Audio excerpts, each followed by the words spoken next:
Case పైన అంటే case పైన అంటే యాక్చువల్గా రాక ఒక కామన్ రైతు బిడ్డ మట్టి బిడ్డగా ఇంత పెద్ద వేదిక మీద గెలిచిన తర్వాత ఈ తెలంగాణ రాష్ట్రం ఎంతో ఆనందంగా ఫీల్ కావాలన్నటువంటి పరిస్థితుల్లో ఆ ఆనందాన్ని అంతా తీసుకుపోయి మనం జైలు గోడల వెనుక పెట్టడం అనేది అది మనందరికీ కూడా తలవంపులు. సో ఏదైనా ఏదైనా మిస్టేక్స్ ఏదైనా వాళ్ళకి అనిపించినప్పుడు పిలిచి ఏదన్నా ఇది అనిపించింది మాకు అని చెప్పి ఒక సెలబ్రిటీ కాబట్టి అంత పెద్ద కొన్ని 2-3 కోట్ల మంది అతనికి ఓట్లు వేస్తే కానీ అతను సెలబ్రిటీ కాలేదు. అంతమంది అన్ని కోట్ల మంది సపోర్ట్ ఉన్న తర్వాత తీసుకొచ్చి మనం జైల్లో మనం పెడితే ఏమవుతుందంటే దానివల్ల ఈ యొక్క కళాకారుల తెలంగాణ ఆత్మ అంతా కూడా దెబ్బతినే అవకాశం ఉంటుంది. నేను అనేది అట్టడుగు స్థాయిలో ఉన్నటువంటి రైతులు, కూలి బిడ్డలు, రైతు బిడ్డల వాళ్ళ ఆత్మ అంతా దెబ్బతింటుంది. ఎందుకంటే వాళ్ళందరూ ఓట్లు వేసారు అతనికి. ఎందుకంటే అతను కూడా 105 రోజులు నేను అందులో పాల్గొన్నా కాబట్టి అతనితో పాటు నేను ట్రావెల్ చేసిన. నేను పాట బిడ్డగా ఎన్నో పాటలు పాడినా.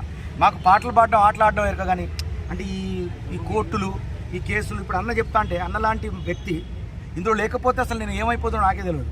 ఒక మాట చెప్పంగానే ఆయన ఉరికొచ్చింది, నా స్టూడియోకి ఉరికొచ్చి అన్న మనం చేద్దాం తప్పకుండా అని చెప్తే నేను షాక్ అయినా.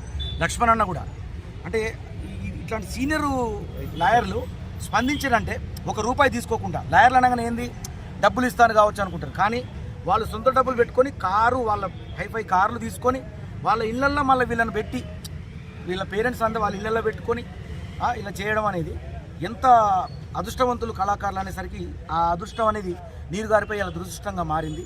సో అట్లా అని చెప్పి నేను ప్రభుత్వాన్ని కానీ చట్టాన్ని కానీ నేను ధిక్కరించట్లేను, వాళ్ళని అపార్థం చేసుకోవట్లేను. కాకపోతే చిన్న మందలించాల్సినటువంటి విషయాలు అన్ని చిన్నవి ఇట్లా కాదని అన్న అట్లా వెళ్ళాలి ఇదండి విషయం అని చెప్పి గౌరవించవలసినటువంటి పరిస్థితి. ఇది తెలియకుండా చెప్పాల్సిన పరిస్థితి. అతను కూడా అమాయకుడు, అసలు అతనికి ఏం తెలియదు. ఆట ఆడంటే ఆడతాడు. ఆడియన్స్ అందరూ ఇంత కోలాహలంగా నా దగ్గరికి వచ్చి పాల్గొన్నారు కాబట్టి వాళ్ళకంతా అందరికి కూడా నేను అంటే కృతజ్ఞత భావంగా వాళ్ళకి నేను విష్ చేయాలనేటువంటి సంకల్పం తప్ప అతనికి అసలు ఆ టెన్షన్ తప్ప వేరే అతనిలో నాకు కనబడలేదు. ఇక కారు అద్దాల బలగొట్టుడు, గవర్నమెంటు బస్సుల అద్దాలు ధ్వంసం చేసిన విషయానికి వస్తే మాత్రం అది జనరల్గా జరిగినాయి అవన్నీ. ఇప్పుడు పల్లె ప్రశాంత్ పోయి పల్లగొట్టలే కదా అవన్నీ. ఇప్పుడు అట్లా అనుకుంటే పెద్ద పెద్ద సెలబ్రిటీలు వస్తారు. ఇప్పుడు నేను కూడా ఎన్నో ప్రోగ్రాంలకు పోయినా వచ్చాడు మంది గుమిగూడతారు, పరుగులు. ఇప్పుడు నేను ఎలిమినేషన్ అయిన రోజు కూడా మొత్తం రోడ్ అంతా ఇక్కడి నుంచి అక్కడికి. అప్పుడు నేను ఏం చేసిన, అరే ఇక్కడ న్యూసెన్స్ చేయకూడదు అని చెప్పి నేను కూడా వాళ్ళకి గౌరవం ఇచ్చి నేను కూడా పరుగు తీసి నా కార్లో కూర్చొని వెళ్ళిపోయినా నేను.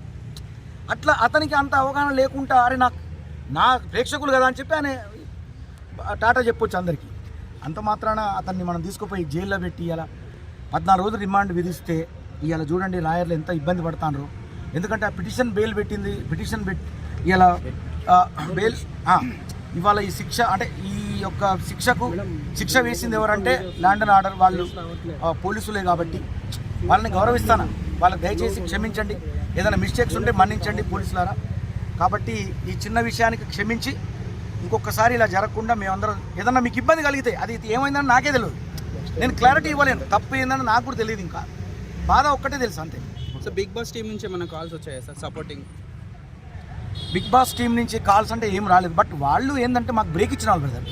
ఇలా బిగ్ బాస్ కానీ నాగార్జున సార్ కానీ వాళ్ళందరూ కూడా ఒక చిన్న స్థాయి, ఇప్పుడు అట్టడుగు నుంచి స్థాయి వచ్చిన వ్యక్తికి భుజం మీద చేసి పెద్ద షీల్డ్ ఇచ్చి ప్రపంచవ్యాప్తంగా నిలబడ్డాడంటే అట్లాంటి ఆర్టిస్టులు మనం చూడడమే ఎక్కువ.